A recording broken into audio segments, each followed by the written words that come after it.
Welcome to the Rim Break Rodeo. We hope this video helps. You start with gear and a clear minute plan. This is where precision matters. Mount your camera and lock exposure and focus so frames remain consistent. Once done, frame the first composition and capture a test frame to confirm lighting and alignment. Make micro adjustments now. You should use a low ISO and a steady light source. This reduces flicker. Also, note movement arcs on paper so you know how many frames each action will need before you press record.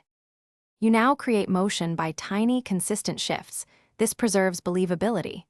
Use Onion Skin Preview to compare the live view with the previous frame. This is how you control spacing.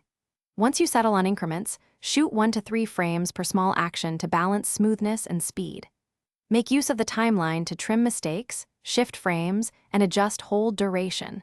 Slower holds for emphasis, faster for quick actions. Keep checking playback, often so errors are caught early. You finish by polishing motion and preparing the file for export. First, choose a frame rate that matches your scene, 12 to 24 FPS, then add sound and subtle color grading.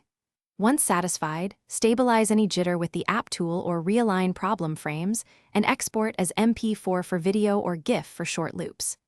If things go wrong, like flicker or jump, identify the segment, reshoot with smaller increments, or apply digital stabilization. Thanks for watching. Consider subscribing if we helped you.